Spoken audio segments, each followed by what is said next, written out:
예, 시편 51편 1절에서 9절을 하고요. 내일 10절부터 19절까지.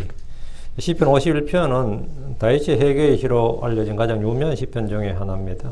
그래서 회개의 전형, 어떤 회개의 모범, 죄인이 죄를 짓고 나서, 아니 구원받은 크리스천 성도들이 죄를 지은 후에 어떻게 회개해야 되는가 하면 이제 시편 51편을 말하게 되고, 이제 이 시편 51편과 짝이 되는 이제 시편이 시편 32편입니다. 오늘 두 구절 두 권을 한번 살펴볼 텐데요.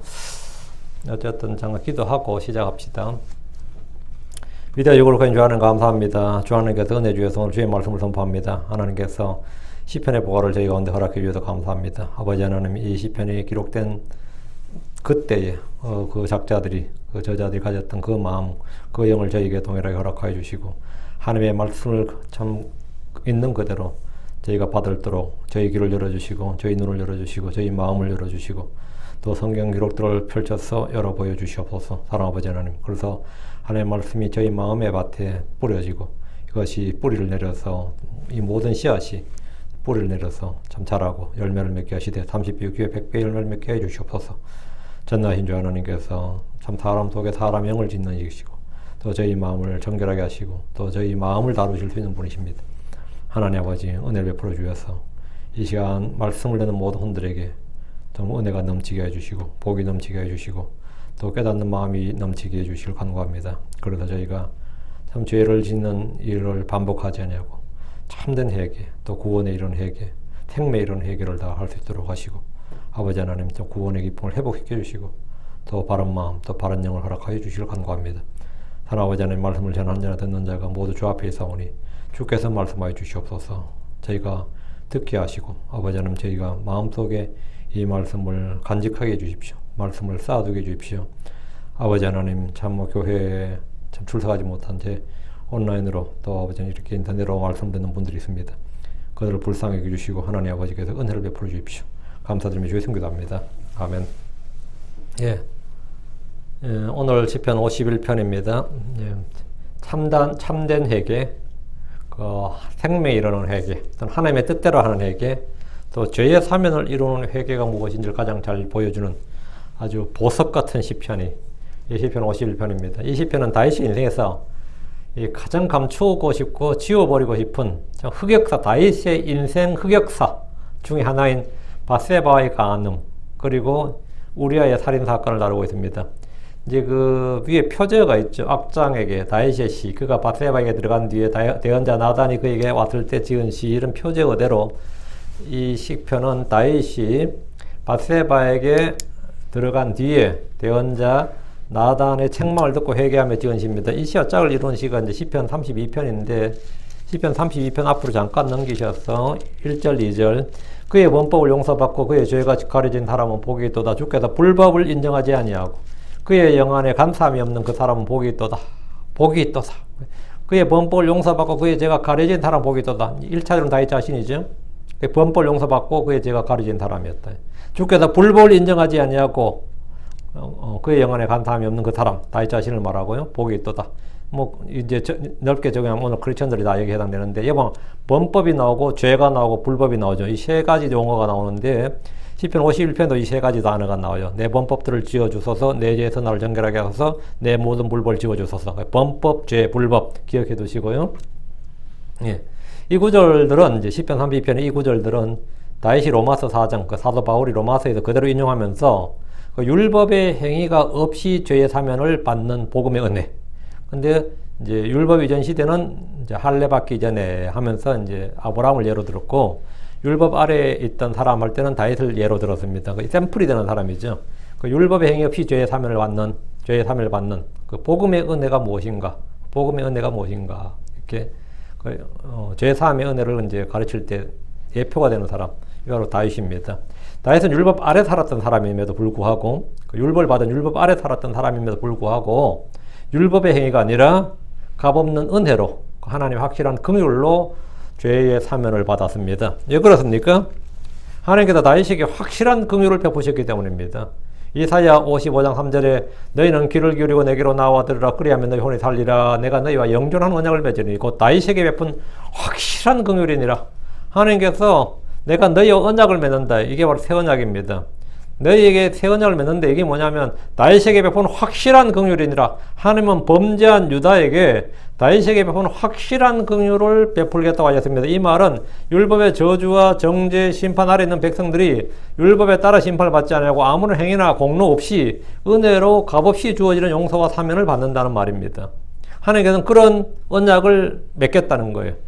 다윗이 범한 도둑질이나 살인과 음행은 율법에서 무조건 사형으로 정죄하는 것이고 속죄 헌물이 없습니다. 희생물과 헌물이 없는 그런 죄입니다. 그럼에도 다윗은 그런 것을 전혀 드리지 않았고 죄의 자백과 회개를 통해서 긍휼을 입었습니다. 뭐 드리지 않은 게 아니라 드릴 수가 없었던 거죠. 왜? 그런 건 아예 그런 희생물이 없단 말이죠. 다윗은 그런 것을 전혀 드리지 않았고 드릴 수가 없었고 그냥 순전히 죄의 자백과 회개를 통해서 하나님의 긍휼, 그냥 긍휼이 아니에요. 확실한 긍휼을 얻었습니다. 하나님은 다윗 혼자에게만 예외적으로 베풀었던 긍휼과 은혜를 모든 사람들에게 베풀 것을 약속하셨습니다. 사도행전 13장 34절에 또 그분께서 그분을 죽은 자들로부터 살리시고 이제 다시 썩음으로 되돌아가지 아니하게 하실 것에 관하여 이같이 이르시되 내가 다윗에게 허락한 확실한 긍휼을 너희에게 베풀리라 하셨느니라. 예수 그리스도의 부활이 그 보증이 되는 것이고 내가 다윗에게 허락한 확실한 긍휼을 너희에게 누구? 예수 그리스도를 믿는 자, 예수 그리스도를 믿는 자에게 다윗에게 허락한 확실한 긍휼을 베풀겠다는 거예요. 그 살인자든 간음이든 도둑질이든 율법이 정죄하고 저주하는 그 속죄 헌물이 없는 죄를 범했다 할지라도 그는 뭐 아무런 행위나 공로 없이 자기 의가 없이 아무런 선한 행위나 공로 없이 그 회개 자백과 회개만으로 다윗에게 허락한 확실한 긍휼 바로 이걸 베풀어 주시겠다 이거예요. 그 일방적인 사면 은총을 주시겠다는 거죠. 그 다윗은 죄를 범한 후에 뭘 했느냐? 죄를 숨겼습니다. 다윗이 한 일은 죄를 숨긴 거예요. 그는 부하 장수 요압을 시켜서 바세바의 남편 우리아를 죽였습니다. 시간이 흘러서 거의 9개월이 지났습니다. 거의 9개월이 지났는데 그는 대언자 나단이 그에게 와서 그의 죄를 지적하고 책망할 때까지 철저히 자신의 죄를 숨겼습니다. 그러나 그의 혼과 몸은 죄로 인해 고통을 받고 있었습니다. 시편 32편 3절에 내가 잠잠할 때 종일토록 신음하였으므로 내 뼈가 쉬었나이다 했는데 죄의 삭이 사망이지만 그 전에도 혼의 고통과 몸의 질병을 유발할 수 있습니다. 하나님의 사람이었던 다윗은 죄로 인해서 말할 수 없는 고통을 겪었습니다. 4절 이는 밤낮으로 주의 손이 나를 무겁게 누름으로 내 진액이 여름 가뭄으로 변하였나이다. 셀라. 하나님은 다윗이 침묵하며 죄를 숨겼을 때 그를 무겁게 눌렀습니다. 사람이 아무리 숨겨도 주 앞에서 숨길 수 있는 죄, 주님의 눈을, 주님을 속이거나 주님께 숨기거나 가릴 수 있는 죄는 없습니다. 그런 건 없어요. 왜? 잠언 15장 3절에 주의 눈은 모든 곳에 있어서 악한 자와 선한 자를 살필 수 있느니라. 주의 눈은 모든 곳에 있어서 사악한 자에겐 평안이 없습니다. 육신적인 생각은 사망입니다. 그래서 그는 결국 주께 죄를 시인하고 그가 범한 범법들을 자백했습니다. 시편 32편 5절 내가 주께 내 죄를 시인하고 내 볼을 숨기지 아니하였나이다. 내가 주께 내 죄를 시인하고 내 볼을 숨기지 아니하였나이다. 내가 말하기를 내가 범법들을 주께 자백하리라. 자백하리라. 시인하고 자백하는 거죠. 이는 이에 주께서 내 죄의 볼을 용서하셨나이다. 결과는 뭐냐? 내가 시인하고 자백을 했다 이거예요. 그리고 이에 주께서 내 죄의 볼을 용서하셨나이다. 셀라. 이것이 하나님의 뜻대로라는 근심이고 회개입니다. 죄의 자백과 회개는 언제나 영적 회복과 부흥을 가져옵니다. 성경이 잠언 28장 13절에 자기 죄들을 숨기는 자는 형통하지 못하려니와 누구든지 그것들을 자백하고 버리는 자는 긍휼을 얻으리라. 자기 죄들을 숨기는 자는 형통하지 못하려니와. 다윗은 9개월 정도 숨겼어요. 형통하지 못했습니다. 그래서 엄청난 혼의 고통을 겪었습니다. 몸도 당연히 고통을 겪었어요. 누구든지 그것들을 자백하고 버린 자는 긍휼을 얻으리라 했습니다. 이 말씀에 따라 우리는 죄를 시인하고 자백하는 일을 결코 게을리해서는 안 됩니다. 우리가 우리의 죄들을 자백하면 하나님은 우리의 죄들을 용서하시고 깨끗하게 하십니다. 그러니까 요한일서 1장 9절이죠. 만일 우리가 우리의 죄들을 자백하면 그분께서 신실하시고 우로서 우리의 죄들을 용서하시며 모든 불의에서 우리를 깨끗하게 하시느니라. 모든 불인 죄라고 그랬어요. 그 모든 죄, 우리의 죄들을 용서하시며 모든 죄에서 우리를 깨끗하게 하시느니라. 용서하시고 깨끗하게 한다고요. 용서하시고 깨끗하게 한다. 많은 사람들이 죄를 짓습니다. 원치 않던 죄를 지어요. 알든 알지 못한 죄를 짓습니다. 불법을 행함으로 범법합니다. 그러나 죄를 어떻게 해결해야 되는지 모른 채 사는 사람들이 꽤 많이 있습니다. 죄는 반드시 회개하고 회개에 합당한 열매를 맺어야 됩니다. 주님께서 그러므로 회개에 합당한 열매를 맺으라. 회개에 합당한 열매가 뭡니까? 회개에 합당한 열매가 뭐예요? 회개에 합당한 열매를 맺으라는 것은 뭐 대단한 인격자가 되란 말이 아닙니다. 복음을 믿는 겁니다. 주 예수를 믿는 거예요. 내가 돌이켜서 주 예수를 믿는 거예요. 마가복음 1장 15절에 이르시되 때가 찼고 하나님의 왕국이 가까이 왔으니 너희는 회개하고 그게 first예요. 그 다음에 뭐죠? 너희는 회개하고 뒤가 있어요. 복음을 믿으라. 회개하고 복음을 믿어야 됩니다. 자백을 한 후에는 회개해야 되고 회개한 후에는 복음을 믿어야 됩니다. 자백만 하고 나 죄 지어서 나 죽일 놈이야 뭐 그런 사람들이 있대요. 가끔 가다가 자기를 학대한 사람이 있죠. 내가 미친 놈이다. 내가 쌍놈이다. 막 자기를 막 그렇게 자학하는 사람도 있어요. 그런 남들이 볼 때 와 뭐가 좀 깨달았나 보다. 자백만 하고 그러고 그치면 안 되지. 회개를 해야지. 자백을 한다면 뭐라고요? 회개를 해야 된다고. 돌이켜야 된다고. 돌이켰어. 그럼 다음에 뭘 해야 되죠? 복음을 믿어야 됩니다. 이제 다시는 안 그래야지 하고 많은 게 아니라 회개하는 복을 믿어야 됩니다. 회개하지 않으면 멸망합니다. 하나님 아무도 멸망하지 않고 모두가 회개에 이르기를 원하십니다. 그게 베드로후서 3장 9절이에요. 주께 든 자신의 약속에 대해 어떤 사람들이 더디다고 생각하는 같이 더디지 아니하시며 오직 우리를 향하여 오래 참아서 아무도 멸망하지 아니하고 모두 회개에 이르시기를 원하시느니라. 이 원하시느니라가 위일인데 모두 회개에 이르기를 뜻하시느니라. 하나님 뜻이라고. 오래 참아서 아무도 멸망하지 아니하고 모두 회개에 이르는 것이 하나님의 뜻이니라 이 말이에요. 아무도 멸망하지 않고 회개하지 않으면 멸망한다 그랬어요. 회개하면 뭐라고요? 멸망 안 한단 말이지. 회개하면 긍휼을 얻는다고. 다음에 모두 회개에 이르기를 원하시느니라. 회개에 이르기를 원하신다. 자, 본문을 보겠습니다. 1절입니다. 내게 긍휼을 베푸소서 오 하나님이여 주의 친절한 사랑에 따라 풍성하신 주의 친절한 긍휼에 따라 내 범법들을 지워주소서. 우리 성경은 오 하나님이여 주의 인자십니다. 이래 돼 있죠. 그러니까 Have mercy upon me. 내게 긍휼을 베푸소서 오 God, 오 하나님이여. 이렇게 순서가 이게 맞아야죠. 내게 긍휼을 베푸소서 오 하나님이여. 주의 친절한 사랑에 따라 풍성하신 주의 친절한 긍휼에 따라 내 범법들을 지워주소서. 내가 이거 번역했는데 진짜 와 이거 참 잘했다는 생각이 들어요. 이거 운율이 착 맞아 들어가네요. 다윗은 죄를 지은 후에 곧바로 죄를 시인하고 회개했던 것이 아닙니다. 그는 오랫동안 죄를 숨겼고 더 큰 불법들을 저질렀습니다. 주님은 대언자 나단을 보내서 그의 죄를 책망하셨습니다. 이에 다윗은 죄를 자백하고 회개했는데 이것은 죄의 사면을 구하는 회개의 기도입니다. 내게 긍휼을 베푸소서 오 하나님이여. Have mercy upon me, O God. 내게 긍휼을 베푸소서 오 하나님이여. 죄인들에게 필요한 것은 정의나 공평한 판결이 아니라 긍휼과 은혜입니다. 억울한 사람들은 뭐가 필요하죠? 정의가 필요하지. 억울한 사람들은 늘 정의, 의를 찾는다고. 그러나 죄인들은 의를 찾는 게 아니고 죄인들은 뭐라 긍휼이 필요한, 은혜가 필요한 거죠. 그러나 우리는 언제나 주의 긍휼을 얻을 수 있습니다. 우리는 하나님 앞에서 모두 죄인입니다. 모든 사람은 다 죄인이에요. 하나님 앞에서 우리는 모두가 죄인이다 말이죠. 응? 모두가. 그래서 모두가 뭐가 필요하다? 긍휼이 필요하다고. 우리는 긍휼을 얻을 수 있느냐? 우리는 긍휼을 얻을 수 있느냐? 이게 핵심인데 히브리서 4장 16절 그럼 우리가 긍휼을 얻고 필요한 데 도우신 은혜를 얻기 위해 은혜 왕제로 담대히 갈 것이니라. 뭐라? 긍휼을 얻고 은혜를 얻기 위해서. 그 두 가지를 얻는데 긍휼을 얻고 은혜를 얻기 위해서 담대히 은혜 왕제 앞으로 나가라고요. 담대히 은혜 왕제로 담대히 나갈 것이니라.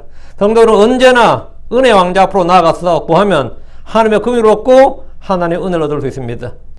히브리서 8장 12절에 내가 그들의 불의에 대하여 긍휼을 베풀고 다시는 그들의 죄들과 그들의 불법들을 기억하지 아니하리라 말씀하셨다. 주님께서 긍휼을 베푸시고 은혜를 베푸신 다음에 그걸 잊어버리신다고, 기억하지 않는다고. 긍휼을 베풀고 그들의 불의에 대해서 모든 불인 죄라고 했어요. 그들의 불의에 대하여 긍휼을 베풀고 다시는 그들의 죄들과 그들의 불법들을 기억하지 아니하리라. 자, 예수 그리스도로 말미암아 우리는 긍휼을 얻었습니다. 본문에 주의 친절한 사랑에 따라 풍성하신 주의 긍휼에 따라 했는데 긍휼은 법에 따른 게 아닙니다. 주의 친절한 사랑, 주의 풍성하신 긍휼, 우리가 긍휼을 구하는 근거입니다. 우리 자신이 주께 뭔가를 얻을 수 있는 의나 공로는 없습니다. 우리가 긍휼을 얻은 것은 우리 자신의 무엇 때문이 아니라 주의 친절한 사랑, 풍성하신 주의 친절한 긍휼에 따른 겁니다. 하나님 우리를 구원하신 것이나 은혜를 베푸신 것도 주의 친절한 사랑에 따른 겁니다. 법에 따른 게 아니에요, 이거는. 예, 사랑에 따른 거예요. 하나님은 모든 일을 사랑으로 행하십니다. 우리 모든 일을 믿음으로 해야 되면 믿음을 행치 않는 모든 것이 죄고 모든 일을 너희 모든 일을 사랑으로 행할지니라. 사랑으로 행할지니라. 예, 사랑으로 행하지 않는 것은 다 nothing이에요. 그럼 하나님은 모든 일을 뭐한다? 사랑으로 행하시는 분이단 말이죠. 모든 일의 근거는 뭐냐? 사랑이에요. 하나님이 왜 그 죄인에게 긍휼을 베푸셨습니까? 하나님 왜 야곱에게 긍휼을 베푸셨고 왜 다윗에게 긍휼을 베푸셨고 왜 죄인들에게 긍휼을 베푸셨는지 딱 하나입니다. 예, 하나님 자신의 사랑 때문이에요. 하나님 자신의 사랑이에요. 하나님은 사랑이시단 말이에요. 하나님은 모든 일을 사랑으로 행하십니다. 로마서 9장 16절에 그런 적이 이와 같이 그것은 원한 자에게서 나지 아니하고 달린 자에게서 나지 아니하며 오직 긍휼을 베푸신 하나님에서 나느니라. 긍휼을 베푸신 하나님에서 나는 거예요. 은혜는 단지 긍휼을 베푸신 하나님에서 나는 겁니다. 구원은 죄에 사면은 모든 것을 다 뭐라고 긍휼을 베푸시는 하나님에 난 겁니다. 그것은 원한 자에 나지 아니하고 달린 자에 나지 아니하고 내가 원한다고 되는 게 아니고 내가 달린다 뭐 행한다고 되는 것도 아니단 말이죠. 긍휼을 베푸시는 하나님에 나느니라. 하나님의 긍휼 은혜는 원한 자에 나지 아니하고 달린 자에 나지 않습니다. 이제 여기서 이제 좀 더 나가면 또 켈빈주의가 나오지. 원한 자에 나지 아니하고 예, 당연히 모든 원천은 뭐죠? 예, 모든 원천은 하나님이에요. 모든 것의 원천은 주 예수 그리스도 그분 안에 모든 것이 있다고. 문자들은 모든 것이 그분 안에 있는 거예요. 다시 1절 내 범법들을 지워주소서. 내 범법들을 지워주소서. 죄를 지으면 벌을 받는 것이 법입니다. 그런데 죄를 지은 후에 아무런 벌을 받지 않고 사면을 요구하고 있습니다. 이건 소위 정의란 무엇인가 이런 문제가 생깁니다. 죄를 지어놓고 벌을 받지 아니하고 지금 사면을 요구하자. 내 범법들을 지워주소서 이랬잖아요. 내 범법들을 지워주소서. 다윗의 첫 번째 요구 조건이 뭐죠? 내게 긍휼을 베푸소서. 내 범법들을 지워주소서. 긍휼을 베풀어달라는 게 뭐 범법을 지워주는 게 긍휼을 베풀어달라는 거예요. 긍휼이라는 것은 내 범법들을 지워주는 게 긍휼을 베푸는 거라고. 지금 1절 기도가 보면 그죠? 죄를 지으면 벌을 받는 것이 당연한데 긍휼을 베풀어달라. 범법들을 지워달라는 거예요. 사면해달라는 거죠. 다윗은 자신의 죄와 불법에 대해서 대가를 지불하겠다든지 뭐 벌을 달게 받겠다, 징계를 수용하겠다 하는 것이 아니라 내 범법들을 지워달라고 합니다. 이런 기도나 요구를 하려면 뭔가 근거가 있어야 됩니다. 주께 사면을 요구하는 근거는 이사야 43장 25절이에요. 나는 내 자신을 위하여 내 범법들을 지워버린 자니 내가 내 죄들을 기억하지 아니하리라. 이게 하나님의 그 죄에 대한 죄인과 죄에 대한 불의에 대해서 하나님 용서하는 근거라고. 나는 내 자신을 위하여 내 범법들을 지워버린 자니 내 자신을 위하여 내 범법들을 지워버린대. 그러니까 하나님은 범법들과 불법들을 지워버리시는 분인데 하나님 자신을 위해서 하시는 이거. 하나님 영광을 위해서, 하나님 의를 위해서, 하나님 자신을 위해서 한다. 그러니까 주께서는 죄들을 제거하시는 분입니다.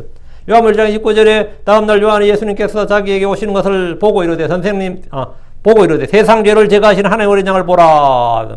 주 하나님은 자신의 독생자를 보내셔서 단번에 영원히 세상 죄 우리의 죄를 제거하셨습니다. 히브리서 9장 26절에 그랬더라면 그분께서 반드시 세상의 창건 이래로 자주 고난을 당하셔야 할 것이라. 그러나 이제 세상 끝에 그분께서 단 한 번 나타나사 자신을 희생물로 드려 죄를 제거하셨느니라. 죄를 뭐 하셨다? 제거하셨다. 세상 죄를 제거하신 하나님 어린 양, 세상 죄를 제거하셨다. 이거 어떻게 제거하신 거예요? 자신을 희생물로 드려서 자신을 속죄함으로 드려서 단 한 번에 영원히 죄들을 제거하셨습니다. 주 예수님은 우리의 죄들을 제거하려고 나타나신 분입니다. 요한 1서 3장 5절에 그분께서 우리의 죄들을 제거하시려고 나타나신 걸 너희가 알거니와 그분 안에 죄가 없느니라. 이것을 근거로 우린 다윗처럼 내 범법들을 지워주소서. 내게 긍휼을 베푸소서 오 하나님이여 내 범법들을 지워주소서. 그것은 뭐라고요? 물론 나를 위한 것이죠. 죄인들은. 하지만 하나님 곧 하나님을 위해서 하나님을 위해서 하나님 자신의 영광과 자신의 의를 위해서 일을 해주시옵소서. 그 주님께서 행하신 사역들이 있단 말이에요. 그걸 근거로 해달라는 거지. 예. 2절 내 불법으로부터 나를 완전히 씻기시며 내 죄에서 나를 깨끗하게 하소서. 첫 번째는 뭐해서 지워주소서였죠. 첫 번째는 지워주소, 이거 blot out이에요. blot out. 두 번째는 이제 뭐냐면, wash me, 씻어달라는 거고, 다음에 뭐, 세 번째가 cleanse me, cleanse는 깨끗하게 해주소서요. wash나 뭐 cleanse는 비슷비슷한 말입니다. 예. 그러니까 내 불법으로부터 나를 완전히 씻기시며 내 죄에서 나를 깨끗하게 하소서. 뭐, 동어 반복이죠, 거의. 다윗은 자신의 불법으로부터 완전히 씻김 받기를 원했습니다. 주께서 그를 철저히 씻어주시기를 구했습니다. 사람이 무엇으로 깨끗하게 될 수 있는가? 그 사람의 몸은, 사람은 물로 몸을 씻죠. 그 사람의 몸은 물로 씻어요. 뭐 기름으로 씻을 때도 되고, 뭐 세제로 씻을 수도 있습니다만, 뭐 천연소다나 비누를 써서 깨끗이 씻습니다. 그런데 이런 것으로 씻을 수 없는 것, 그건 우리 마음이나 양심이나 생각이나, 그러니까 이런 것으로 죄는 말이죠. 이게 화공약품으로 씻을 수 있는 게 아니란 말입니다. 예레미야 2장 22절에 내가 천연소다로 내 몸을 씻고 많은 비누를 쓸지라도 내 불법이 여전히 내 앞에 표시되어 있느니라 주 하나님 말하노라. 내가 천연소다로 내 몸을 씻고 몸은 소다로 씻으면 돼요. 많은 빈을 쓸지라도 내 불법 여전히 불법은 빈으로 소홀 안 된다 이 말이죠. 율법을 따라들인 희생물은 죄를 제거하지 못합니다. 종교나 철학이나 예술이나 학문이나 고행이나 수련과 같은 여러 가지 어떤 방법으로든 그것으로는 불법을 씻어낼 수가 없습니다. 나의 양심과 마음과 생각으로부터 죄를 씻어주고 불법으로부터 나를 씻기는 것은, 나를 깨끗하게 해주는 것은 뭐냐? 주의 말씀입니다. 시편 119편 9절에 청년이 무엇으로 자기 길을 깨끗하게 하리까? 주의 말씀에 따라 자기 길을 조심함으로 하리이다. 청년이 무엇으로 자기 길을 깨끗하게 하느냐? 주의 말씀입니다. 주의 말씀에 따라 자기 길을 조심한다. 이는 우리 주께서 제자들이 하신 말씀 중에도 있습니다. 요한복음 15장 3절에 이제 너희는 내가 너희에게 일러준 말로 깨끗하게 되었으니, 내가 일러준 말로 너희가 깨끗하게 되었다. 이거. 그러니까 사람을 깨끗하게 하는 건 뭐다? 말씀이다 이거예요. 우리는 주의 말씀을 통해 씻음을 받습니다. 우리의 죄와 불법을 씻어주는 것은 첫 번째가 하나님의 말씀, 두 번째가 뭐냐? 주 예수로의 피입니다. 히브리서 5장 14절에 하물며 영원하신 성령을 통해 자신을 정없이 하나님께 드리는 그리스도의 피는 죽은 행위로부터 너희 양심을 얼마나 더 많이 깨끗하게 하여 살아계신 하나님을 섬기게 하겠느냐. 그리스도의 피는 뭐를? 너희 양심을 많이 깨끗하게 한다. 양심을 씻어주는 것, 마음을 씻어주는 것, 생각을 씻어주는 것. 이건 뭐냐? 우리의 혼을 씻어주는 것은 주의 그리스도의 피다 이거죠. 예수로의 피는 모든 죄에서 우리를 깨끗하게 합니다. 씻어주고 깨끗하게 한다고. 피 흘림이 없은즉 사면이 없느니라. 예수 그리스도의 피는 모든 죄에서 우리를 깨끗하게 합니다. 요한일서 1장 7절에 그분의 아들 예수의 피가 모든 죄에서 우리를 깨끗하게 하느니라 했습니다. 그분의 아들 예수의 피가, 그리스도의 피가 우리를 씻으신다는 사실을 늘 기억하십시오. 이건 계시록 1장 5절. 또 신실한 증인이시오 죽은 자들 중에 처음 나신 분이시며 땅의 왕들의 통치자신 예수 그리스도로부터 은혜와 평강이 너에게 있기를 원하노라. 우리를 사랑하사 자신의 피로 우리의 죄들에서 우리를 뭐 하시고? 씻으시고, 자신의 피로 우리의 죄들에서 우리를 씻으시고. 이 구절은 킹제임스 성경에서만 발견되는 진리입니다. 여러분 어떤 다른 성경에도 요한계시록 1장 5절에 이 피로 우리를 씻으신다는 구절이 없어요. 우리를 깨끗하게 하는 것은 성령입니다. 하나님의 말씀, 예수의 피, 다음으로 성령, 세 번째입니다. 베드로전서 1장 22절 너희가 성령을 통해 진리에 순종함으로 너희 혼을 깨끗하게 하여. 우리 혼을 깨끗하게 하는 게 뭐라고요? 성령을 통해 진리에 순종함으로 이거예요. 성령을 통해 진리에 순종함으로 너희 혼을 깨끗하게 하여. 이거예요. 이게 혼을 깨끗하게 하는 것, 마음을 씻어주는 것. 자, 세 가지입니다. 하나님의 말씀, 다음 예수의 피, 성령입니다. 사람이 죄를 씻는 방법은 다음 다시 태어나는 겁니다. 다시 태어나면 씻음, 그리고 주의 이름을 부르는 겁니다. 사도행전 20장 16절에 이제 내가 왜 주저하느냐? 주의 이름을 부르며 일어나 침례를 받고 내 죄들을 씻어버리라 하더라. 내 죄들을 씻어버리라. 여러분, 주의 이름을 부르며 일어나 침례를 받고 내 죄들을 씻어버리라. 주의 이름을 부르며. 주의 이름을 부르는 게 뭐죠? 주의 이름을 부르냐 누구나 뭐다? 구원을 받으라 했죠. 주의 이름을 부르는 게 구원받는 거예요. 그러면서 내 죄들을 씻어버리라. 침례를 받고는 회개에 침례고, 이 회개 돌이키는 거거든요. 침례. 다음에 내 죄들을 씻어버리라 했단 말이죠. 불법으로부터 죄에서부터 자신을 씻기시고 깨끗하게 해주시길 구한다면 그는 먼저 죄를 자백하고 긍휼을 구하며 회개해야 됩니다. 이거는 뭐 당연한 소리입니다. 그 사도 바울은 이제 회심했을 때 이제 주의 이름을 침례를 받았죠. 주의 이름을 부르면 이제 주의 이름을 침례를 받았고 내 죄를 씻어버려. 이 침례 의미는 이제 점점점 계시가 점진적으로 발전하면서 로마서에 가면 이제 이것이 우리의 예수의 죽음과 장사됨 그리고 그의 부활까지 연결 딱 되는 그런 침례입니다. 주의 이름을 부르며 일어나 침례를 받고 내 죄들을 씻어버리라. 불법으로서 죄에서부터 자신을 지키시고 깨끗하게 해주실 구한다면 그는 먼저 죄를 자백하고 긍휼을 구하며 회개해야 된다는 겁니다. 3절입니다. 실로 나는 내 범법들을 인정하오니 이는 내 죄가 항상 내 앞에 있기 때문이니이다. 실로 나는 내 범법들을 인정하오니. 아까 자백했죠? 시인했단 말이죠. 다음에 회개한다 그랬죠. 인정하오니. 인정한다는 것은 이제 죄를 시인하기 위해서는 네가 네 죄를 알렸다 이게 되는 거죠. 인정한다 말이죠. 이는 내 죄가 항상 내 앞에 있기 때문이다. 다윗이 주께 긍휼을 구하며 기도할 때 실로 나는 내 범법들을 인정하오니. 참 범법을 인정한다는 거. 이게 우리가 뭐 누구나 다 쉬울 것 같지만 또 쉽지 않은 게 이겁니다. 범법들을 인정한다는 게. 자신의 죄를 알고 인정하는 것은 자백과 회개의 기본입니다. 사도 바울은 자신이 알지 못하고 죄를 지었다고 했습니다. 유대인들은 그분을 알지 못하고 죄를 지었습니다. 많이들이 죄를 죄인 줄 모르고 죄를 짓습니다. 율법은 죄를 알게 해주고 깨닫게 해주는 빛입니다. 빛이에요. 율법은 우리 마음속에 죄가 무엇인지를 알게 해주고 그것이 죄임을 깨닫게 해주고 우리가 죄인임을 알게 해주는 거예요. 죄를 보게 해주는 거울이 율법입니다. 율법이 아니었다면, 율법이 없었다면 우리는 죄를 죄라고 그러지 않고 자연스러운 욕구, 본성이라고 했을 겁니다. 주를 알지 못하는 사람들은 육체의 정욕을 본능, 본성, 자연스러운 애정이라고 합니다. 그건 죄가 아니고 그건 인간의 자연스러운 본능, 자연스러운 욕정, 자연스러운 애정이라고 그래요. 율법이 말하지 않았다면 탐심과 탐욕을 죄라고 생각하는 거의 없을 겁니다. 율법이 아니었다면 우상숭배나 조상들의 전통을 따라 행한 것을 누가 죄라고 말하겠습니까?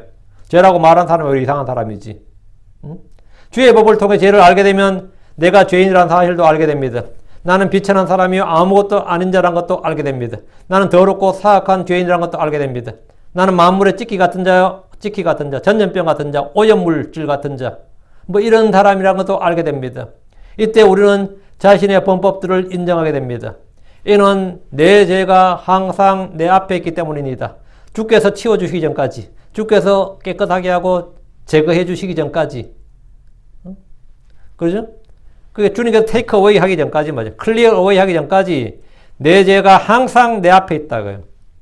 내 죄는 항상 내 앞에 있어요. 내 앞에 있으면 다행이죠. 신약에서 내 앞에 있다고 그러지 않습니다. 죄는 어디 있다? 내 안에 있다 그럽니다. 내 안에 있는 죄의 법, 내 안에 있는 죄. 우리의 죄는 씻음받고 제거되기 전에 항상 내 앞에 있고 내 안에 있습니다. 죄는 내 안에 거주하면서 나와 항상 하면서 나를 내 생각의 법을 사로잡아서 죄의 법으로 끌고 갑니다.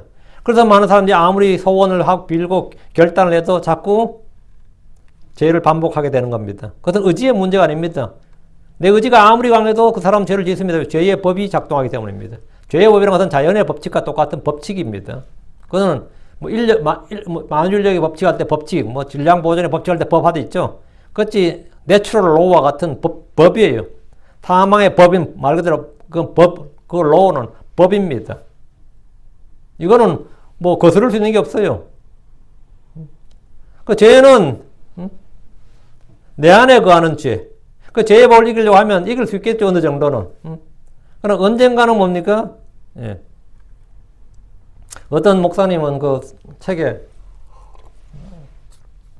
사람이 죄를 이기려고 결단하는 것은 이 컵에 물을 담고 이렇게 들고 있는 것 같다 그랬어요. 왜 들고 있으면 10분도 들고 힘 좋은 사람은 5분, 10분 들고 있겠죠. 그러나 결국은 뭐라고요? 인력의 법칙에 의해서 힘이 떨어진다 이거예요. 그와 같이 사람은 내 속에 있는 죄의 법은 내가 어느 정도 교육이나 아니면 이 결단이나 의지력으로 어느 정도 극복할 수 있겠죠. 그러나 결국은 뭐라고요? 시간의 차이만 있을 뿐이지 결국은 죄에게 사로잡혀 온다는 거죠. 그러면 죄에게 사로잡혀 오지 않아야지 해결되는 거잖아요. 그게 모든 돌멩이 조약돌은 아무리 작은 돌이라도 바다에 던지면 가라앉습니다. 그런데 쇳덩이도 안 가라앉는 게 있잖아요. 그거 뭐죠? 배는 안 가라앉아요. 왜 안 가라앉습니까? 부력이 있다고. 부력이 없으면 작은 조약돌도 가라앉아요.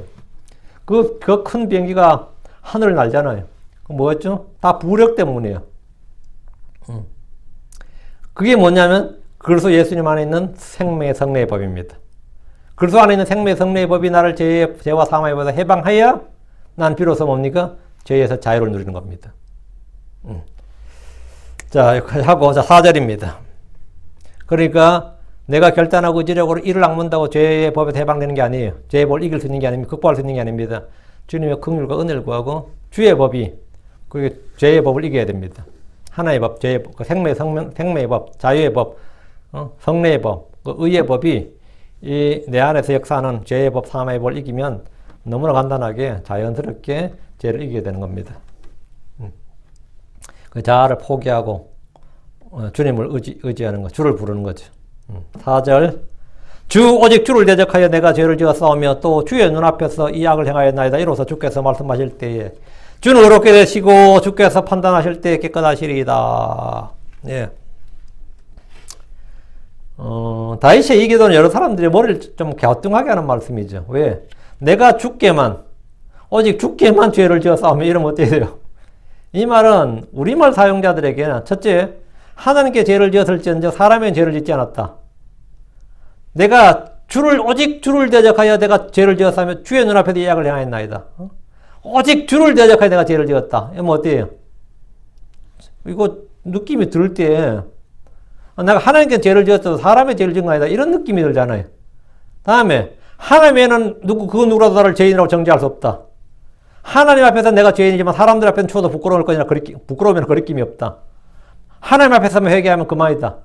사람에게는 죄가 되지 않고 별 문제 없는 사람인데 주께는 주 하나님께 내가 죄인이다. 뭐 이런 식의 의미나 느낌이 강하게 들어옵니다. 맞아요? 이 본문 읽으면. 그래서 이 구절 읽는 사람들은 저마다 마음속에 의문이 들고 이상한 느낌이 듭니다. 그래서 제가 참 여러 번 질문을 받았어요. 몇 년 동안 반복적으로 다윗이 주께만 죄를 지은 게 맞나요? 이렇게. 다윗이 주께만 죄를 지은 게 오직 주를 대적해 죄를 지은 게 맞냐고. 저도 한때 이거 읽으면서 개혁성경 읽을 때 좀 당황스러웠어요. 다윗이 이런 고백은 훌륭한 고백인지 몰라도 아버지가 돌아온 탕자만도 못한 고백입니다. 탕자는 뭐라고 고백했어요? 누가복음 15장 18절에 내가 일어나 내 아버지께로 가서 그분께 이르기를 아버지 내가 하늘을 대적하여 죄를 짓고 아버지 앞에 죄를 지어 사오니. 탕자는 둘째잖아요. 하나님께 죄를 지었고 아버지께 죄를 지었다고.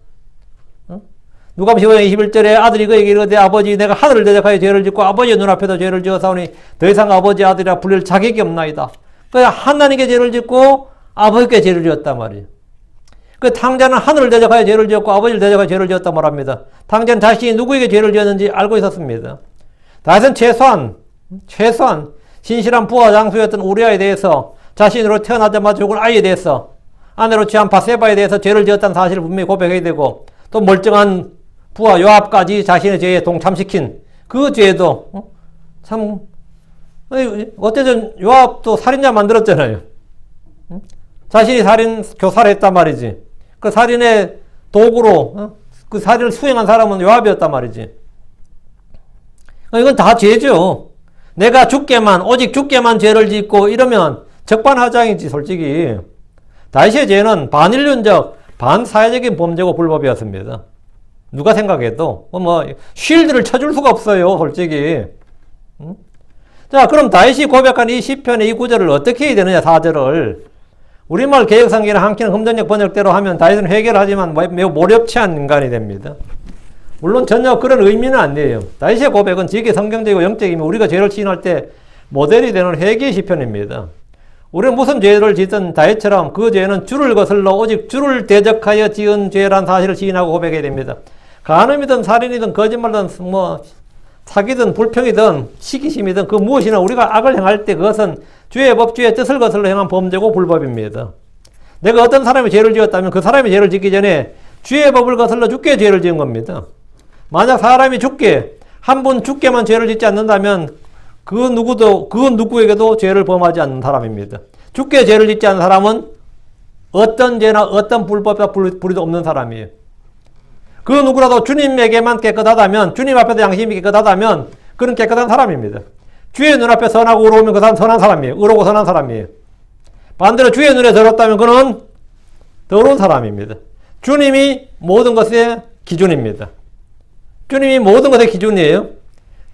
주께만 이 표현은 그분만의 유일한 판단의 기준이고 근거란 믿음의 고백입니다.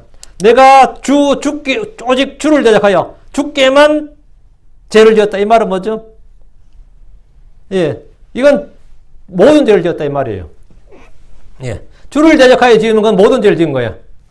다시 내가 주께만 죄를 지었나이다. 이 말은 나는 주 앞에서 죄인이고 주께서 인정하신 죄인이고 주께서 정죄하시는 죄인이고 주께 심판받아야 할 죄인이란 고백을 한 겁니다. 한마디로 하면 율법에 따라 나는 사형에 해당되는 죄고 천벌을 받을 죄고 말이죠. 사형에 해당되는 죄고 지옥에 떨어질 죄인이다 이 말이에요. 그러면 누가 뭐라 그래요?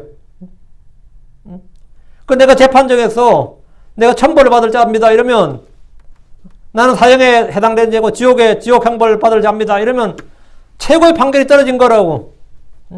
주께 죄를 지었다는 말은 내가 주께 죄를 지었다는 말은 바로 그 말이에요.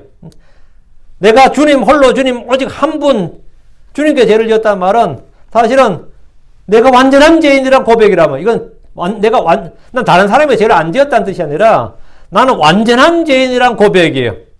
난 빼도 박도 못하는, 더 이상 증거나 증인도 필요 없고 나는 완전한 죄인이란 가장 완벽한 고백이 뭐라고? 이거라고. 난 누구에게 죄를 지었고 누구에게 신뢰를 범했고 누구에게 좀 무례했고 누구에게 좀 피해를 입혔고 이런 말 다 필요 없어요. 죽게 죄를 지었단 말은 이거는 내가 그냥 죄를 완전히 100%, 100% 완전히 공개적으로 자백한 거라고. 그 다윗은 죽게 죄를 시인하고 자백하면서 자신이 지은 죄가 자신의 인간적인 실수나 범죄를 넘어서 그것이 주를 거슬러 대적하여 지은 죄임을 시인하고 고백하고 자신이 바로 그런 죄인이란 것. 그러니까 죽게만, 오직 죽게 이 표현은 오직 주 하나님을 대적하여 죄를 지음으로 모든 악행과 불법이 자행되었다 이 말입니다. 내가 행한 모든 죄의 근원이 우리를 무시해서도 아니고 어떤 사람에 대해서 뭐 그게 아니라 내가 주를 한마디로 주를 무시하고 주를 멸시하고 주의 말씀, 주의 법을 어긴 한마디로 그런 그 모든 악행과 불법의 근원이 바로 주님을 두려워하지 않고 주의 말씀, 주의 법을 두려워하지 않으면서 시작된 이 나의 죄와 불법과 이 악행이 여기서 시작되었다. 이것을 지금 고백하는 겁니다. 그 사람은 한 번 주님만 거슬러 범죄하지 않으면 아무런 죄도 짓지 않는 겁니다. 그렇죠? 주님께 죄를 짓지 않는 사람은 100% 아무것도 죄를 짓지 않은 거예요. 주님께 죄를 지은 사람은 다 죄를 지은 거예요. 다윗은 자신이 행한 이 악한 죄들이 오직 주님을 대적함으로 일어나는 일임을 시인하고 고백한 겁니다. 이것은 파렴치한 고백이 아니고 잘못된 고백이 아니라 사실은 가장 완벽한 죄의 고백이에요. 그 다윗이 바로 한 고백이 오직 주를 대적하여 the only, 당신만 only 오직 주를 대적하여 이 말은 자신의 죄가 인간적인 실수나 범죄를 넘어 주 하나님께 지은 죄라는 사실을 고백함으로써 이 죄를 더욱 강조한 표현이고 죄를 더욱더 완전하게 시인한 겁니다. 요셉이 시험을 받을 때 했던 고백이 뭐였어요? 시험 받을 때 보디발 아내에게 한 말이 있어요. 이 집에는 나보다 더 큰 자가 없으며 주인이 당신 외에는 아무것도 내게 금하지 아니하였으니 이는 당신이 그의 아내이기 때문이라. 그런즉 내가 어찌 이 큰 악을 향하여 은혜를 배반하리까 뭐 우리 주인의 뒤통수를 치느냐, 이런 게 아니잖아요. 내가 어찌 이 큰 악을 향하여 하나님께 죄를 지으리까. 그 요셉은 정확히 한 거예요. 이 죄를 지으면 이 죄가 무슨 죄다? 하나님께 죄를 짓는 거단 말이죠. 내 주인에게 아니면 이 사회적 반사회적 반인륜적 그런 문제가 아니라 내가 어찌 이 큰 악을 향하여 하나님께 죄를 지으리까. 이건 하나님께 죄를 짓는 거이다 이 말이에요. 그래야 그는 그 시험을 이길 수가 있었던 거죠. 다윗과 달리 요셉은 시험을 이겼단 말이지. 그는 간음이 자기 주인 보디발에게 죄를 짓는 정도가 아니라 하나님께 죄를 짓는 극도의 큰 죄다. 하나님께 죄를 짓는 게 가장 큰 죄단 말이지. 그러니까 하나님께 죄를 짓는 극도의 큰 죄란 사실을 말한 거예요. 우리가 짓는 모든 죄는 주를 대적하여 짓는 죄요. 주의 눈앞에서 악을 행하는 겁니다. 그래서 모든 사람은 주님의 심판을 받게 되는 겁니다. 다시 4절. 이로써 주께서 말씀하실 때 주는 의롭게 되시고 주께서 판단할 때 깨끗하시리이다. 주는 의롭고 주의 판단은 깨끗하다는 것은 하나님께서 불법을 행한 자신을 정죄하시고 심판하신다 해도 그 판결은 전적으로 의롭고 깨끗하다는 뜻입니다. 주의 말씀, 주의 판단은 언제나 의롭고 깨끗합니다. 율법도 거룩하고 명령도 거룩하며 의롭습니다. 다윗은 자신의 범죄가 주의 법, 주의 말씀, 주의 판단에 문제있기 때문이 아니라 전적으로 자신의 잘못이란 것을 시인한 겁니다. 어떤 사람들은 죄를 지으면 이건 제도의 문제다, 사회 구조의 문제다, 법의 문제가 있다, 모순이다, 환경의 문제다, 이런 남 탓을 많이 합니다. 사정이 그런데 누가 뭐 죄를 안 지을 수가 있느냐, 이런 거 있잖아요. 나의 범죄를 율법의 탓으로 돌릴 수 있고, 그때 사회적 분위기는 사회적 환경에 돌리는 사람도 있어요. 너무 가난해서 그랬다는 사람도 있고, 요즘 죄를 지은 사람 대부분 다 그러잖아요. 파업한 사람들도 안 뭐래요. 이 법에 문제가 있다는 거예요. 정부에 문제가 있다 이런 거예요. 하나님께서 다윗을 죽인다 해도 다윗은 주의 판결에 어떤 불만이나 불평도 제기할 수 없다는 겁니다. 자신은 그럴 때 주는 의롭게 되시고 주께서 판단할 때 깨끗하시리다. 어떤 사람도 주 앞에서 자신의 변명을 주제로 주에 늘어놔도 주님의 잘못은 없어요. 주의 말씀이 주의 성계의 잘못은 없습니다. 5절입니다. 보소서 내가 불법 가운데 형성되었나이다. 또 죄 가운데서 내 어머니가 나를 후퇴하였나이다. 이 구절은 인간의 본질에 관한 가장 위대한 진리를 보여줍니다. 인간 본질, 인간 본성에 관한 가장 위대한 진리를 보여줘요.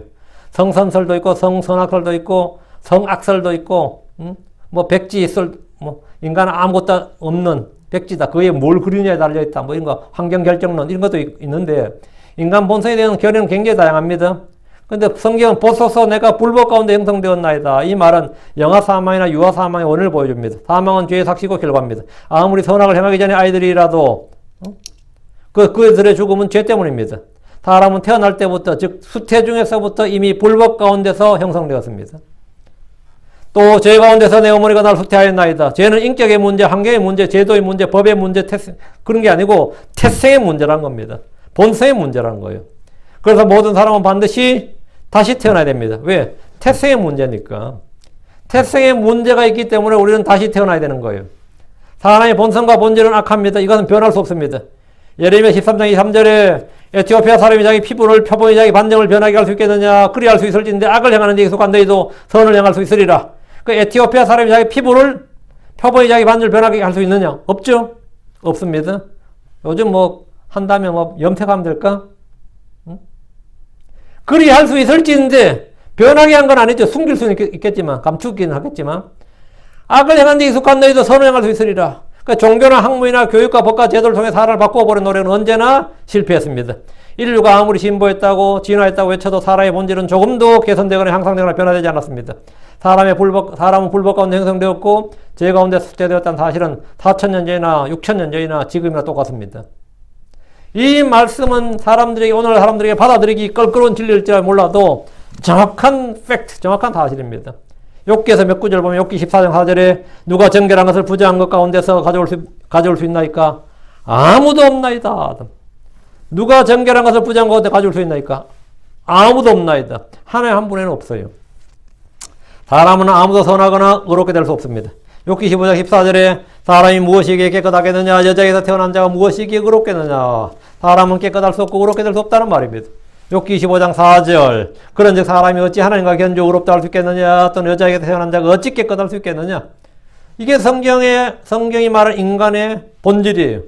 사람들은 저마다 자신의 선함과 의로움을 외치지만 모두 더러운 누더기 같은 것입니다. 잠언 20장 9절에 누가 이르기를 내 마음을 깨끗하게 했으니 내가 죄에서 떠나 순결하다 할 수 있겠느냐? 없습니다. 주님은 세상을 심판하실 때 창세기 6장 5절에 사람의 사악함이 땅에서 크고 또 그의 마음에서 생각하여 상상하는 모든 것이 항상 악할 뿐임을 보셨습니다. 주께서 말씀하시기를 창세기 8장 21절 이는 사람이 마음에서 상상하는 바가 어려서부터 악하기 때문이라. 어려서부터. 그 어려서가 언제인데요? 모태에서부터 악하다고. 후퇴할 때부터 악하다고요. 이것이 인간의 본질이고 나의 본질입니다. 하나님 의로우시지만 나는 사악합니다. 나는 죄를 짓는 존재입니다. 그래서 하나님의 친절한 긍휼이 내게 필요합니다. 여러분은 내가 죄를 지을 수밖에 없는 존재라는 사실을 알면 이 죄의 속박에서, 이 죄의 굴레에서, 이 죄의 법에서 벗어날 수 있는 방법을 생각해야 됩니다. 그것은 그래서 예수님 안에는 생명과 성례의 법입니다. 그래서 예수님 안에서만 이게 가능합니다. 6절 보소서 주께서는 속부분에 있는 진실함을 원하시오며 또 주께서는 은밀한 부분에 있는 지혜를 내게 알게 하시리다. 주께서는 속부분에 있는 진실함을 원하십니다. 행위와 삶 이전에 마음과 생각의 문제가 더 크고 먼저란 겁니다. 사람의 속부분 즉 영과 마음, 생각과 양심은 더럽고 부패하고 사악합니다. 마음을 새롭게 하고 영을 새롭게 하는 것은 개조나 계획이 아니라 새로운 출생을 필요로 합니다. 다시 태어나지 않으면 바뀌는 것은 아무것도 없습니다. 또 주께서는 은밀한 부분에 있는 지혜를 내게 알게 하시리다. 은밀한 부분에 있는 지혜. 세상에 창조된 이래로 감추어져 있던 지혜가 뭐죠? 감추어진 지혜, 은밀한 지혜가 뭡니까? 주 예수 그리스도입니다. 십자가의 지혜예요. 십자가의 복음입니다. 하나님 예수를 통해서 사람들에게 빛을 주십니다. 생명의 빛, 세상의 빛, 사람들의 빛, 참빛이신 주 예수 그리스도를 통해서 하나님은 우리 속중 신부 있는 것들을 알게 해주시고 하나님의 깊은 것들도 계시해 주십니다. 주를 알면 내 자신을 알게 됩니다. 복음의 진리를 알면 지금까지 보지 못했던 나의 더러움도 보게 됩니다. 법을 알면 불법을 알게 되듯이 주 예수 그리스도를 알면 나 자신을 더욱 잘 알 수 있습니다. 7절입니다. 우슬초로 나를 정결하게 하소서 그리하면 내가 깨끗하게 되리이다. 또 나를 지키소서 내가 눈보다 더 희게 되리이다. 우슬초로 어떻게 사람을 정결하게 합니까? 우슬초가 뭐예요? 우슬초로 나를 정결하게 하소서. 우슬초는 6월절 밤에 어린 양의 피를 문의 임방과 양 엽기 등에 뿌릴 때 사용되었던 겁니다. 문둥병 환자가 깨끗하게 될 때 제사장은 우슬초를 가져와서 희생제물의 피를 적셔서 7번 뿌립니다. 그리고 정결하다 선언하는데 부정하게 된 자는 불태운 암송아지의 죄를 취해서 흐르는 물과 함께 그릇에 담아 우슬초를 취해서 뿌려요. 우슬초는 도구죠. 우슬초는 뭔가를 뿌리는 도구라고. 그 정결한 물을 뿌리든지 피를 뿌리든지 희생물의 피를 뿌리든지 그 우슬초는 희생물의 피와 암송아지 제로 만든 물을 뿌리는 데 사용된 식물입니다. 다윗은 주께서 자신에게 정결하게 하는 피, 정결하게 하는 물을 좀 뿌려달라는 겁니다. 자신은 지금 뭐다? 문둥병자처럼 나병환자처럼 더럽게 되었다. 부정한 자다 이 말이에요. 이 피는 주 예수의 피입니다. 이 물은 그분의 말씀입니다. 예수님은 죽으실 때 우슬초에 달린 식초를 입에 대셨습니다. 다시 7절입니다. 또 나를 씻기소서 내가 눈보다 더 희게 되리다. 주께서 나를 씻기시면 나는 눈보다 더 희게 됩니다. 부정한 물건 같은 자가 눈보다 더 희게 된다고요. 응? 진홍같이 붉은 게 눈보다 더 희게 된다고. 주홍같이 붉을지라도. 응? 이게 얼마나 양털보다 더 희게 된다 이 말이에요. 주께서 말씀하셨어요. 이사야 1장 18절에 주가 말하노라 이제 오라 우리가 함께 변론하자. 너희 죄들이 주홍과 들지라도 눈같이 희게 될 것이요 진홍같이 붉을지라도 양털같이 되리라. 어떻게 이렇게 되는 거죠? 주께서 나를 씻기시면 주홍 같을지라도 눈같이 진홍같이 붉을지라도 양털같이 된다는 거예요. 우리는 주의 말씀으로 깨끗하게 씻음 받았습니다. 우리는 주 예수 그리스도 이름을 부름으로 깨끗하게 되었습니다. 주의 피로 씻음 받았고 다시 태어남의 씻음과 성령님의 새롭게 하심으로 깨끗하게 됩니다. 히브리서 10장 22절에 우리 마음이 뿌리를 받아 악한 양심으로부터 벗어났고 우리 몸은 순수한 물로 씻겨졌으니 우리가 믿음의 충만한 확신 속에서 진실한 마음으로 가까이 다가가자. 우리 마음이 뿌림을 받아. 무슨 뿌림을 받았다는 거예요? 예수의 피의 뿌림을 받아. 피뿌림을 받았다고요. 그래서 악한 양심으로도 벗어났고 우리 몸은 순수한 물로 씻겼으니 순수한 물, 말씀의 물이죠. 우리가 믿음의 충만한 확신 속에서 진실한 마음으로 가까이 다가가자. 여러분 지금 씻음 받았습니까? 씻음 받았습니까? 씻음 받지 못했으면 주님께 나를 씻기소서 해야 됩니다. 주님께 나와서 긍휼을 구하고 은혜를 구해야 돼요. 주님 나를 씻기소서. 8절 나로 하여금 기쁨과 즐거움을 느끼게 하소서. 그리하시면 주께서 꺾으신 뼈들이 기뻐하리다. 나로 하여금 기쁨과 즐거움을 느끼게 하소서. 기쁨과 즐거움이 성도들에게 죄인들이 가장 기쁨이 뭐죠? 죄인들이 가장 큰 즐거움은 네 죄가 용서되었다. 네 죄가 사면되었다. 그보다 더 기쁨, 더 큰 즐거움은 없습니다. 그리하시면 주께서 꺾으신 뼈들이 기뻐하리다. 죄사함의 기쁨과 구원의 기쁨과 즐거움을 듣게 해달라는 겁니다. 죄인들이 가장 큰 기쁨과 즐거움은 사면이 되는 겁니다. 응? 사면되는 거예요. 지금 감옥에 있는 사람들이 어느 날 사면되었다면 얼마나 기쁘겠어요. 사면되었다. 그리하시면 주께서 꺾으신 뼈들이 기뻐하리다. 주님은 다윗의 뼈를 꺾지 않으셨습니다. 우리 주 예수님은 단 한 개의 뼈도 꺾이지 않으셨습니다. 채찍에 맞으시고 십자가의 대못에 박히시고 옆구리를 찌르는 창에도 그분의 뼈는 단 한 개도 부러지지 않았습니다. 꺾이지 않았어요. 이건 기적이죠. 이건 기적이에요. 본문이 말한 꺾으신 뼈들은 죄로 인해 상한 마음과 영을 표현한 말입니다. 죄로 인해서 우리의 마음과 영을, 상한 마음과 상한 영을 표현할 때 뼈가 꺾였다 이런 표현인데 이거는 시편 6편 2절과 예레미야 3장 4절에 나와요. 제가 오늘 이거는 안 읽겠습니다. 여러분이 찾아서 읽으시고 9절 내 죄들에서 주의 얼굴을 숨기소서. 내 모든 불법들을 지워주소서. 내 죄들에서 주의 얼굴을 숨기소서. 이 말은 주께서 내 죄들을 보지 말아달라는 거죠. 주님께서 어떻게 안 볼 수가 있어요? 모든 죄와 불법은 주의 눈앞에 있습니다. 주의 얼굴에서 내 죄들을 숨기려면 죄가 깨끗이 제거되고 씻어져야 됩니다. 씻어지고 제거돼야만 주님께서 안 볼 수 있는 거죠. 내 모든 불법들을 지워주소서 했죠. 이것이 죄들에서 주의 얼굴을 숨긴다는 뜻이에요. 내 죄들의 주의 얼굴을 숨기소서. 이게 뭐냐면 뒤에 또 내 모든 불법을 지워주소서. 내 모든 불법을 지워주소서. 내 죄들의 얼굴을 숨기소서. 이게 무슨 뜻인지 모르겠다면 그 뒤를 보면 돼요. 내 모든 불법들을 지워주소서. 이게 바로 그 뜻이에요. 내 죄들에서 주의 얼굴을 숨기소서. 이 기도를 한번 반복하는 게 뭐냐면 또 내 모든 불법들을 지워주소서입니다. 주님, 이 다윗의 기도가 바로 이거예요. 이것이 죄들에서 주의 얼굴을 숨긴다는 뜻입니다. 죄들에서 주의 얼굴을 숨겨주소서. 이 기도는 그게 무슨 뜻인지 잘 모르겠다 싶으면 내 모든 불법들을 지워주소서. 이거라고. 내 모든 불법들을 지워주소서. 이게 다윗이 사실 정확하게 한 기도지. 주의 얼굴을, 내 죄들 주의 얼굴을 숨기소서의 정확한 뜻이 이거라고요. 회개하면 불법들이 지워집니다. 회개하지 않으면 그 이름이 주의 책에서 지워집니다. 회개하면 나의 불법들이 지워지고 회개하지 않으면 그의 이름이 주의 책에서 지워져요.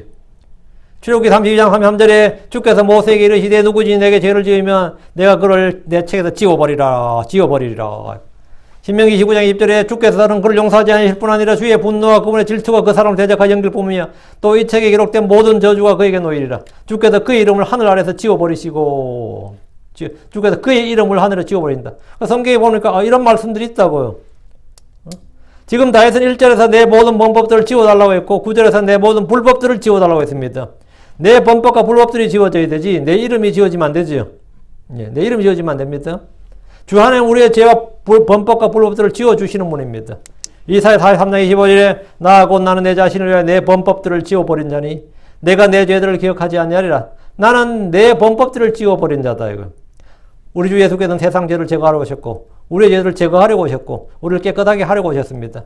그러니까 우리의 죄들이 지워져야죠. 우리의 죄들이 깨끗해지고 우리의 죄들이 없어져야지 내가 제거되고 내가 지워지면 안 된단 말이지. 그렇죠? 그러면 내가 해야 될 일이 뭐냐? 물론 이제 신약교회 우리 크리스천들에게 우리가 지워진 그런 건 없어요. 우리 어린 양의 책에도 생명책에도 지워지지 않습니다. 우리가 이제 여기서 이 본문에서 우리가 의향 뭐냐면 회개하라 이거예요. 그리고 주께 긍휼을 구하라. 죄를 시인하고 자백하고 회개하라. 다음에 주님께 긍휼을 구하고 다음 뭐다? 예. 다음엔 복음을 믿으라 하죠. 주 예수를 믿으라. 그리하면 우리의 죄들은 깨끗하게 지워지고 우리의 모든 불의 불법은 떼기가 됩니다. 그리스도의 피가 그 모든 일을 한다. 그러면 당연히 기쁨과 즐거움의 소리를 듣게 되는 기쁨과 즐거움을 듣게 된다 이거예요. 기쁨과 즐거움을 듣게 되죠. 자, 주님의 사역은 완전한 사역입니다. 주님은 불완전하지 않습니다. 주께서는 자신이 행하려 하신 것을 친히 행하셨고 그 일들은 믿는 자들에게 즉시 효력 있게 지금 현재 바로 일어납니다. 그렇다면 여러분은 죄의 속박이나 죄의 굴레, 죄의 정욕, 죄의 쾌락, 죄의 법에서 완전히 벗어나서 완전히 자유롭게 되는 거예요. 완전히 자유롭게 됩니다.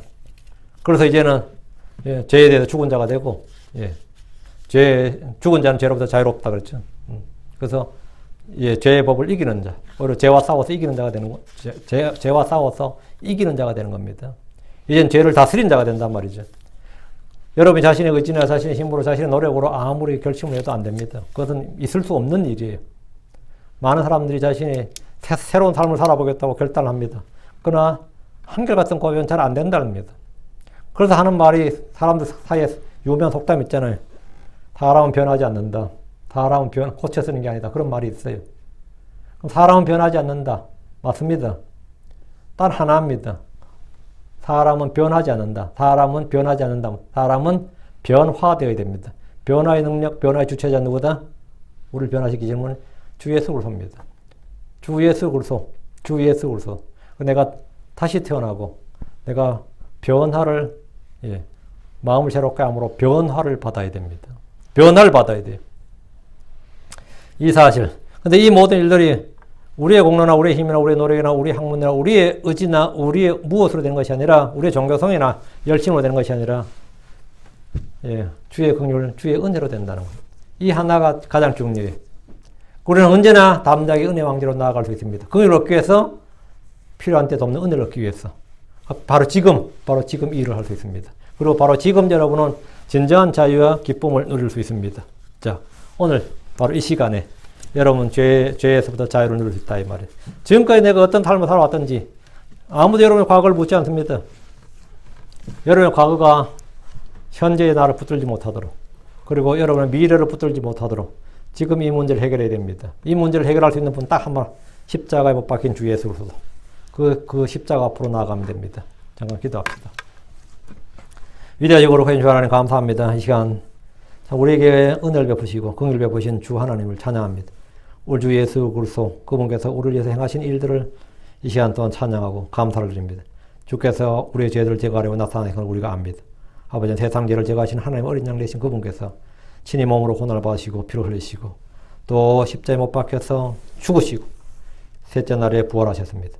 아버지 하나님 이 사실을 믿는 그 예수 그리스도를 믿는 주 예수를 믿는 모든 자들에게 다시 깊은 확실한 긍휼이 임하고 아버지 하나님 죄 용서 또 그 그리스도의 피가 우리를 모든 죄에서 모든 불에서 깨끗하게 하시고 그 피로 우리를 지키시고 우리의 죄를 모두 제거하시고 우리가 주 앞에서 완전하고 거룩하게 드러나게 하시고 아버지 하나님 더 이상 죄의 정욕, 죄의 법, 죄의 쏘는 것, 또 아버지 하나님 죄의 쾌락, 또 죄의 권능 이 죄의 모든 것에서 완전히 벗어나서 아버지 완전한 자유를 누리게 해 주시고 사랑하는 아버지 하나님, 저희가 과거에 우리가 어떻게 살았든지, 과거에 저희가 행한 모든 일들이 지금의 나를 붙들지 못하고, 또 아버지 하나님 미래의 내 삶을 붙들지 못하도록 아버지 하나님, 저희가 완전한 자유를 누리게 하여 주시옵소서.